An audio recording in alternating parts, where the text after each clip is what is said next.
That's my shit, that's my la la la la la. So high. Stay ahead of the game with TJ Sportsnet. Get the latest sports news, thrilling highlights, and expert analysis. Like, comment, share, and subscribe for breaking news and updates. Jaw-dropping highlights and moments, expert opinions and analysis. Join the sports conversation and let's get started. Real Madrid needed a late goal from Jude Bellingham to salvage a point against Elche, but their draw moved them back above Barcelona. Jude Bellingham's 87th minute equaliser moved Real Madrid 1 point clear at the LaLiga summit, after they came from behind twice to draw 2-2 with 10-man Elche. Having seen Barcelona leapfrog them in the table after they thumped Athletic Bilbao on their Camp Nou return, Madrid survived a frenetic ending to reclaim top spot on Sunday. The tale of the first half belonged to both goalkeepers, with Thibaut Courtois and Inaki Pena producing a string of stunning stops to keep the game level heading into the break. Courtois sprang into action to deny Andre Silva with his feet from close range, after Alvaro Carreras carelessly turned over possession to Hector Fort down Elche's right side. At the other end, Pena was also in inspired form, repelling efforts from Kylian Mbappe in quick succession, the latter stop coming from a dangerous Trent Alexander-Arnold cross. Grady Diangana then thought he had put Elche ahead 7 minutes before half-time, but he was met by the towering frame of Courtois, who got down low to keep the ball out. But the Madrid goalkeeper was eventually beaten in the 53rd minute when German Valera's exquisite backheel was expertly finished in off the post by Elche captain Alex Febas. However, Dean Huijsen's 78th minute equaliser sparked a frantic finish at Estadio Manuel Martinez Valero that saw both teams cancelled out in the closing stages. Just 5 minutes after coming on, former Real Madrid striker Alvaro Rodriguez turned Raúl Asensio inside out before picking out the bottom left corner 6 minutes from time. But Elche's joy was short-lived. After seeing his initial effort saved by Pena, Bellingham tucked home Mbappe's cutback in the 87th minute, and despite Elche seeing Victor Chust sent off for a second bookable offence in second-half stoppage time, Madrid were unable to find a winning goal.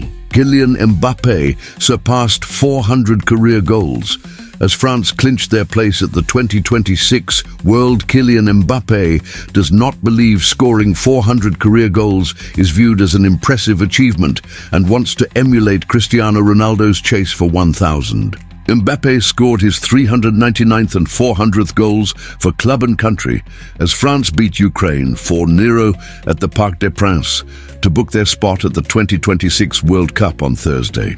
Mbappe also scored his 100th and 300th career goals in a France shirt against Andorra in June 2019 and Gibraltar in November 2023 respectively. And with 55 international goals to his name, Mbappe is now just 2 away from matching Olivier Giroud's record of 57 for Les Bleus, with Sunday's meeting with Azerbaijan in Baku representing his next chance to write his name into the record books.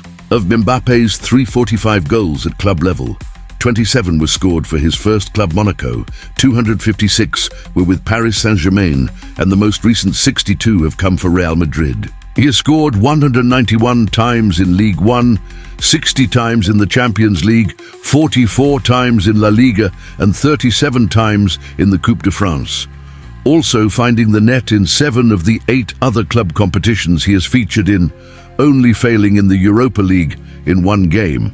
But when asked about the achievement by TF1, the France skipper referred to Ronaldo's chase for 1,000 goals, currently on 953, and said that figure was his long-term aim.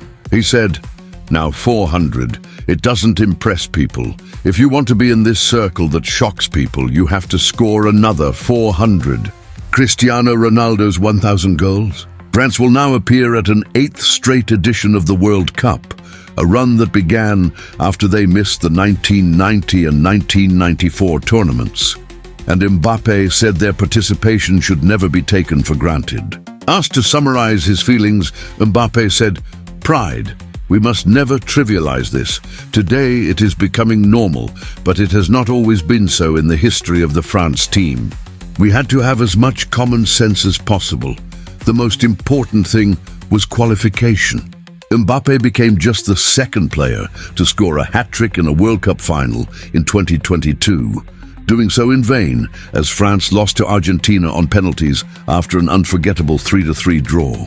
He has 5 goals and 3 assists in the current qualification cycle and is hoping to carry his best form into next year's tournament in the United States, Mexico and Canada. I had to be the best version of myself so that we could go to the World Cup, he said. Last year was difficult for me in the national team. This season I had to show that the national team is important to me.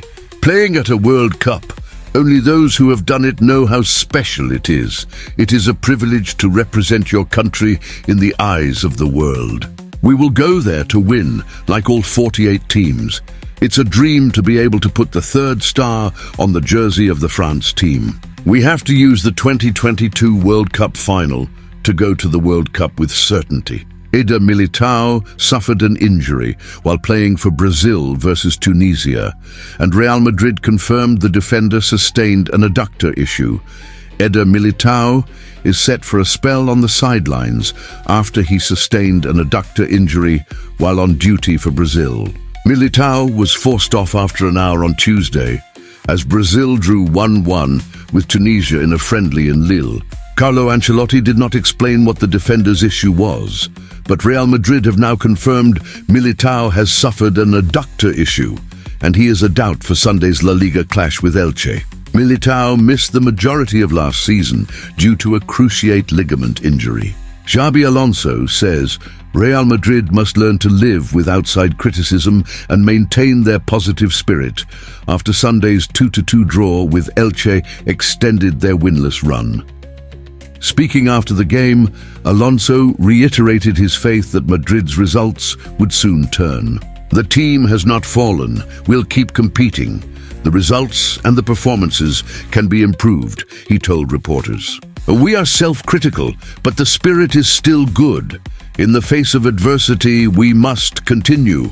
This is Real Madrid, and we know that we must live with the criticism. Only a few months into Alonso's reign, reports in the Spanish media have claimed there is a disconnect between the former midfielder and some of the big names in his squad. But he refuted those suggestions, saying, "The connection with the players is improving. We know each other better and we are in the same boat, going in the same direction. We celebrate together, and we are not happy when we don't win. The day-to-day is good, and we must reverse this moment." Alonso also faced criticism in some quarters for leaving Vinicius Jr.